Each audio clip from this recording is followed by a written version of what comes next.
Whether we admit it or not, some of us black women still feel some type of way when we see black men date outside of us. And it wasn't until my son pointed out my behavior in my marriage with his father, where he was just like, Mom, you're the reason why I didn't want to be with a black girl, because if that's how your woman acts, I don't want no parts of it. And I really had to take accountability for that and self-reflect. And then I thought about it. I was like, well, I thought about my friends and I thought about my childhood and how I grew up. And you know, I was always raised to be independent, so that a nigga don't ever think that he could put you out. And then it's like, dang, that hyper independent mindset, although it had good intentions behind it, it really negatively affected us. And some of us, I can't speak for all black women, but a lot of us, we love aggressively even though we don't intend to. And we are also very controlling even though we don't intend to. And because we're not healed and we be toxic, unless there is a man who is overly dominant and aggressive and put us in our place, because you know we love them types of toxic relationships, we don't know how to be docile and submit and love in a soft, gentle way. Even though those be our internal intentions, it just don't come out that way. So black ladies, really self-reflect and think about how you're showing up as a representative of a black woman to these young black men. A young boy can look at you and understand what you are doing to your husband is not right, then you are done. You know, and like, how many young boys are out there witnessing the same thing? It's a lot, bro. Because most of these modern women, they are doing the same, especially black women. And those young boys, some of them, they are matured right now. They are adults. So do you think they will deal with black women? If a man is coming to you and he's telling you that he needs help in any way, financially, I mean, just need help, period. Like, you're going to save the day, he don't like you.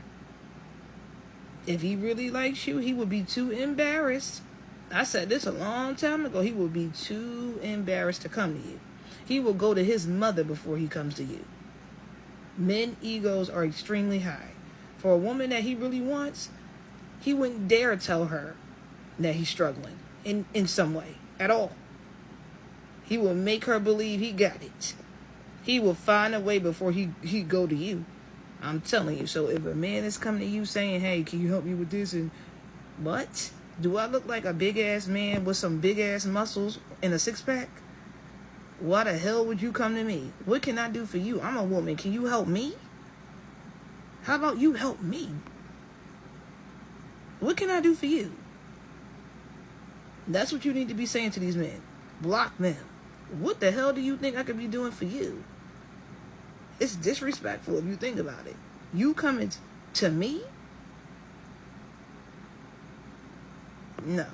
Bye. Have a good night. It's funny because you're saying you can do what a man can do, which means you can help what a man can help, and you are working, right? Like, if you cannot help your partner, it means you don't love him. You don't. Can you give like your hard-earned money to someone you don't like? Never, bro. That's what they're doing. If she cannot do anything to you, it's clear she don't like you. So don't be them. Don't do the same. Sometimes I wonder if the dating life was this bad like 20 years ago, because it's like, I don't know how to explain it, y'all. But I really don't understand how any of these men are gonna get married one day, because it's like they always sexualize us, or like don't want to take us serious at all. Like, they just want to be friends with benefits until they're like 40. Like, and I go out, guys. I go out. I go to the gym. I do things outside. I go to school, and I still don't see anybody or meet anybody. So I'm like confused. Like, where the hoes? Where the hoes? Where the hoes? If you're a man and you want to get married, wait a bit. Don't jump to it. You know, don't follow your emotions like, oh, I love her like that. No, don't be that. You know, don't be a woman, bro. Women, they do follow their emotions, but not men. Just do your research and understand the pros and cons of getting married, you know, the starts of like getting divorced and everything. And just ask yourself, can you handle the risk? Like, is it worth it or not? And if it's worth it, then do it. If you have nothing to lose, and then you can do it. You know, but bear in mind, when you're getting that contract, there is no going back, and you'll be in a losing position at the day you just sign that piece of paper. So bear that in mind. And I'm gonna show this video like to prove my point, like why you should think twice before considering getting married. Otherwise, you end up in a very, very uncomfortable position. At ever okay to cheat in a relationship? What is cheat? Having two girlfriends at the same time or two boyfriends at the same time? It's not legal, right? No, it's legal. It's legal. What? Yeah. Well, I don't know. I thought it's illegal, right? Oh, okay. Illegal. My client purchased this home in 2002. He's owned this home for 23 years. These people have been married for 2 years. She got a PPO to throw him out of his own house that he owned for over 20 years prior to the marriage. She's going to be the one that ends up with it, or they're going to have to sell it, all this. And actually the amount of money that she put in was dumped into the house, so that we believe that this house is not going to be a premarital asset at all. This home was premarital in terms of Mr. Alt owning it for a significant number of years. And that's clearly a huge issue in this case, and this is a short-term marriage. After being married for 24 months, she believes she is entitled to the house he purchased more than 2 decades ago. The bills she paid during that period made her believe that she was entitled to half of everything. Christian Krupp on behalf of the plaintiff, and attorney Michaela Rehnquist on behalf of the defendant, Ms. Alt. All right, Mr. Krupp, Thank you. I have the motion.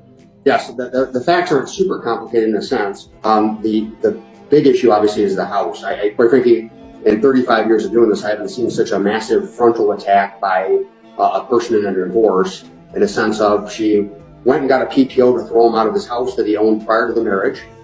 She called and canceled all of his credit cards so that he had no access to money, cleaned out the bank account, and then also got a PPO so he couldn't go back to his house. That being said, at this point where we're at is my client purchased this home. The primary issue is exclusive use of the home. My client purchased this home in 2002. He's owned this home for 23 years. These people have been married for 2 years. She got a PPO to throw him out of his own house that he owned for over. This is what I was talking about. You wanna get married, but can you handle the risk? Because at the time you're just signing that contract, you already lost, bro. You did. So right now you'll be like, hey, like, what can I lose from here? You can see these women, when they're getting into marriages, they're going in with the entry and exit strategy. They do that, bro. This is the game. And have you noticed, like, those women who have got money, they will never get married? Never, but they can have kids, but never get married because they understand the game they're playing. They don't want you to play on them. You know, people they don't like you, they like what you have. Now she just show her true colors. You know, she wanna cash out big and just go and find another victim. So don't believe these women when what they're telling you. She can say she like you right now, but in the morning, but in the evening, she hates you. You know, so don't believe them at all, bro. This is the game, this is the scam. Like when you're getting married and you have money, bro, you are at risk. You can have kids, at least paying child support. There's an expiration date.